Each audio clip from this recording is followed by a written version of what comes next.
EduMás.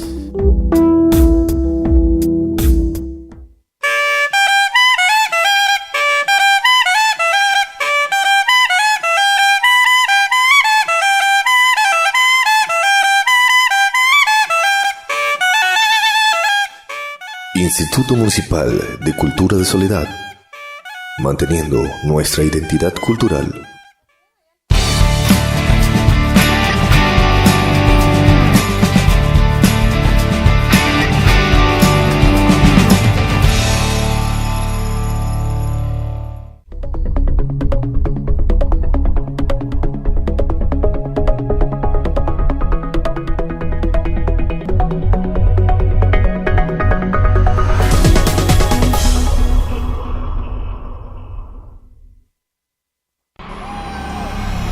Tras 16 días en cautiverio, las FARC dejó en libertad a los 2 soldados que había retenido en el Arauca. Se esperan noticias de la liberación del general Alzate y sus acompañantes. Sindicalistas y empleados del Instituto de Tránsito de Soledad sacaron a la luz pública documento de la Contraloría Municipal que evidencia fallas en el manejo administrativo del director de esta cartera. Hoy se celebra el Día Internacional de la No Violencia contra la Mujer. En Soledad, las comisarías de familia han recibido más de 1.500 denuncias por estos casos. El personero de Soledad exigió a la alcaldía la documentación por la cual aprobaron la instalación de antenas de telecomunicaciones en parques del municipio. En deportes, a Soledad llega la Copa Infantil de Fútbol. Juegan la clasificación de la zona Caribe a la final en Medellín. En cultura y entretenimiento, objetos personales de Gabriel García Márquez fueron vendidos a universidad en Texas, Estados Unidos. Lady Serpa Martínez presenta TLS Noticias, emisión central. Buenas noches, bienvenidos a TLS Noticias. Saludamos a nuestra teleaudiencia que nos ve en el Departamento del Atlántico y las poblaciones de Bolívar y Sucre. Y esta mañana la guerrilla de la FARC entregó a una comisión de la Cruz Roja Internacional los 2 soldados que permanecían secuestrados desde el pasado 9 de noviembre. Según declaraciones de la ex senadora Piedad Córdoba, el general Rubén Darío Alzate y los otros rehenes posiblemente serían liberados entre el miércoles o el jueves. Los soldados César Rivera y Jonathan Díaz, liberados este martes tras ser secuestrados el pasado 9 de noviembre por la guerrilla de la FARC en el departamento de Arauca, llegaron en las primeras horas de la tarde a la base militar de Catán en Bogotá. Su traslado a la capital colombiana se realizó en un avión militar y una vez en la capital, fueron desplazados en vehículos oficiales al Hospital Militar Central para ser sometidos a un completo examen médico. Tanto Rivera como Díaz recibieron un primer control de salud en el mismo momento de la entrega por parte de la médica del Comité Internacional de la Cruz Roja, organismo que lideró la operación humanitaria de entrega y que certificó que se encontraban en condiciones óptimas para viajar. Los 2 soldados fueron entregados en una zona rural de la localidad de Tame, en el departamento de Arauca, fronterizo con Venezuela. Tras esta liberación, la ex senadora liberal y exmediadora con la FARC para la liberación de rehenes, Piedad Córdoba, aseguró que tiene la certeza de que este miércoles o jueves de la presente semana, la guerrilla libera al general Rubén Darío Alzate y a sus 2 acompañantes. Lady Serpa Martínez, TLS Noticias. Y continuamos a la espera de la firma del superintendente de salud, Norman Julio Muñoz, para la aprobación de Andina EPS. Esta entidad prestadora de salud ganó las 2 tutelas que fueron interpuestas para el funcionamiento. Y en otras informaciones judiciales, en operativos de la Policía Metropolitana de Barranquilla, en coordinación con la Fiscalía General de la Nación, fueron capturadas 18 personas presuntamente miembros de la banda delincuencial Los Eléctricos, tras 14 allanamientos llevados a cabo en el área metropolitana de Barranquilla y el distrito de Santa Marta. De acuerdo a la investigación adelantada por las autoridades, los capturados venían realizando la defraudación de fluidos eléctricos y el hurto de cables con equipos pertenecientes a la empresa Electricaribe. Estas personas están indiciadas por cometer un fraude por 220.000 millones de pesos a la empresa de energía, cuantificadas en energía consumida no facturada, trabajos ilegales, manipulación de redes y medidores de energía. Estas personas fueron dejadas a disposición de la Fiscalía Primera de Estructura de Apoyo, al igual que los elementos incautados. Y 1.869 familias nuevas fueron incluidas en el Plan Nacional del Adulto Mayor. Estos abuelos hacen parte de los casi 4.000 que Soledad tenía priorizados para que empiecen a recibir los beneficios que otorga este programa del orden nacional. Sí, esa es una noticia muy positiva para el municipio de Soledad, puesto que se ha venido trabajando disciplinadamente y son 1.869 familias nuevas de nuevos abuelitos, adultos mayores, que van a gozar del beneficio a partir del mes de diciembre. No se nos ha confirmado la fecha con exactitud, pero son nuevos abuelitos que van a recibir el subsidio de adulto mayor. El pago se les hará efectivo en el Superefecti de American Bar. Es importante pues anotar que estas familias, estos abuelitos adultos mayores, forman parte del grupo de 3.800 que tenía el municipio de Soledad priorizado. Entonces vamos a trabajar arduamente para que el resto de los que están pendientes pues también sigan gozando de este beneficio en el próximo 2015. Y hoy se celebra el Día Internacional de la No Violencia contra la Mujer.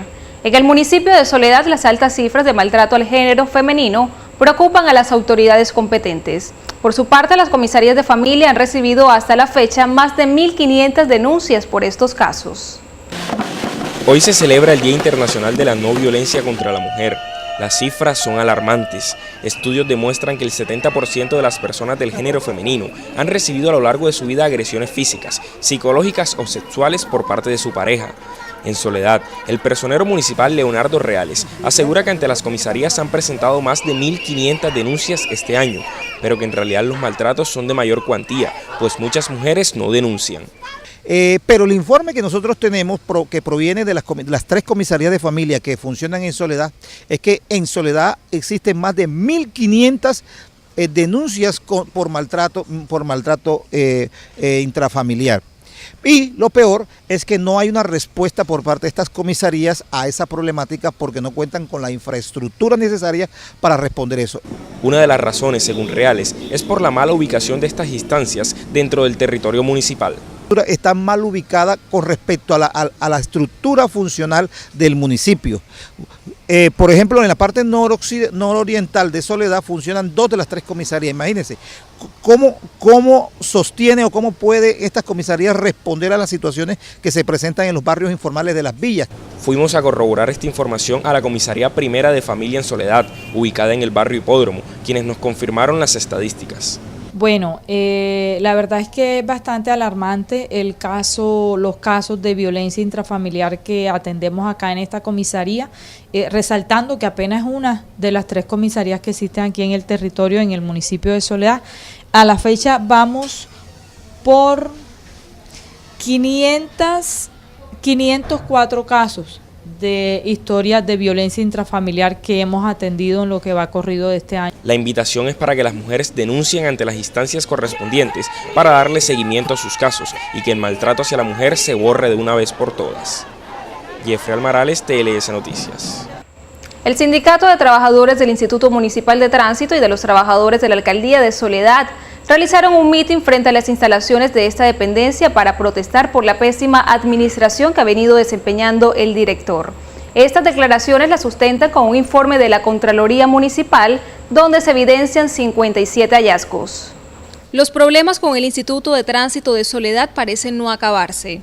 Aparte de contar con solo 8 agentes para regular una ciudad de más de 750.000 habitantes, las quejas de sus empleados y sindicalistas que luchan por los derechos de los trabajadores públicos del municipio también son muchas. Esto sustentado por un informe de la Contraloría de Soledad, donde se evidencian 57 hallazgos administrativos del Imtrasol. Llama mucho la atención uno que otro. Por ejemplo, el señor Wilfrido Coronado, el día 28 de agosto del 2013, hizo un retiro de 22 millones de pesos, entre comillas, para consignarlo en los fondos de cesantía de nuestros empleados. ¿Cuál fue la sorpresa de la Contralora y de nosotros como trabajadores? Que el señor Wilfrido Coronado vino a consignarlos el día 5 de junio del 2014, casi 10 meses después del retiro. Nosotros necesitamos una explicación del señor Wilfrido Coronado, tanto nosotros como empleados como la sociedad de Soledad. Aparte de eso, se ha incrementado la deuda desde el momento en que el señor Wilfrido Coronado tomó el tránsito en más de 1.600 millones de pesos en el poquito tiempo que él lleva. Una contratitis en estos 7 meses que él ha tenido, donde está desangrando las arcas del tránsito con la finalidad de que sea inviable. Entre una de las irregularidades manifiestas está la de un contrato para instalar nuevos aires acondicionados por un valor de 35 millones de pesos, pero hasta el momento no se ha completado la compra. Además, se quejan de las pésimas condiciones laborales. ¿Cómo es posible que hagan una contratación de 35 millones de pesos para instalar unos aires acondicionados y hasta el momento solo han instalado 5 y hay 2 de ellos que están dañados? Usted creo que tomaron la toma, hicieron las tomas y se dieron cuenta que hay 3 aires de los que han instalado que no funcionan, y estamos hablando de un contrato de 35 millones cuando cada aire de eso tendría un valor comercial de 600.000 pesos, es decir, que deben instalar acá 50 aires acondicionados y apenas hay 5 instalados y ya hay 2 que no funcionan. Las condiciones de infraestructura en las que estamos trabajando son pésimas. El pasivo de pensión, el pasivo laboral cada día aumenta más, y a nosotros los empleados que hemos sido responsables en esto nos pagan fraccionadamente nuestro salario. Por otra parte, indicaron que la remuneración de los empleados del Instituto de Tránsito está en desventaja con los de la planta central de la alcaldía, quienes se ganan hasta el doble, siendo que ambos trabajan para la administración de un municipio de primera categoría. Ellos exigen un aumento del 16%. Lady Serpa Martínez, TLS Noticias. El personero de Soledad le exigió a la alcaldía municipal la suspensión del proceso de instalación de las antenas de telecomunicaciones hasta que no exista una verdadera información de la administración central para continuar con el establecimiento de dichos equipos. Según el representante del Ministerio Público en ese municipio, estarían ubicándose las antenas en parques y centros de diversión. Nosotros nos mantenemos en la tesis jurídica que nos permite la ley 136 del 1996 de solicitarle a la administración que suspenda la acción de colocación de las antenas por parte de estas empresas privadas mientras no haya una verdadera información de los argumentos que tiene la administración para admitir la colocación de estas, so pena de que se incurra en la violación de derechos fundamentales, sobre todo porque se están levantando esas antenas en parques. Según el representante del Ministerio Público, le pidió a la Secretaría de Planeación de Soledad la documentación jurídica con la cual se fundamentaron para la aprobación de este decreto. Nosotros le solicitamos a la señora de Planeación, la doctora Lourdes, que nos hiciera llegar en el término de 3 días toda la información jurídica, todos los actos administrativos que le sirven de soporte para haber expedido la autorización, la administración para la colocación de estas antenas. La fundamentación legal debe hacerse en cada ciudad o en cada localidad con base en el plan de ordenamiento territorial, incluido el estatuto urbanístico. Y en ese estatuto urbanístico, en la primera análisis que nosotros hemos venido haciendo, existe una confusión en cuanto a las autoridades, en cuanto a los organismos encargados del permiso en materia de esto, pero algo que también nos llama la atención y que por el cual conmino al municipio a que antes de proceder con estas obras lo analice, es que en el plan de ordenamiento territorial están prohibida la colocación de antenas en el municipio, en ciertos sectores del municipio, es decir, dentro del municipio, en sectores como los parques, sino que se está permitido, pero en zonas perimetrales. Fabián Lesmes, TLS. En su visita a Soledad, el senador del Polo Democrático, Iván Cepeda Castro, arremetió nuevamente contra el congresista Álvaro Uribe Vélez, al cual señaló de no interesarle que se firme la paz en La Habana, ya que de este conflicto él se beneficia con la compra y venta de armas. En su visita a Soledad, el senador Iván Cepeda arremetió nuevamente contra el congresista del Centro Democrático Álvaro Uribe. En su intervención, Cepeda señala que a algunos enemigos de la paz no les conviene que ésta se dé, ya que con ella se nutren sus arcas. Y hay algunos que no quieren que pare. ¿Por qué? Porque viven de la guerra, porque se nutren de la guerra, porque han tenido grupos paramilitares a su servicio para quitarle la tierra a los campesinos, porque tienen intereses en los contratos que se dan en el ejército con las armas y con todo lo que significa mantener semejante ejército y policía que tenemos en este país. Y porque en última su discurso no se concibe de otra manera que la guerra. Y ese señor que encabeza esa tendencia se llama Álvaro Uribe. Y a él le vamos o lo vamos a confrontar como lo venimos haciendo. Colombia necesita la paz. Cepeda estuvo en Soledad por un llamado que le hicieron los entes vivientes como sindicalistas, academia de historia, periodistas, para exponerle los casos de corrupción que se presentan en el municipio. Gustavo Barraza, TLS Noticias.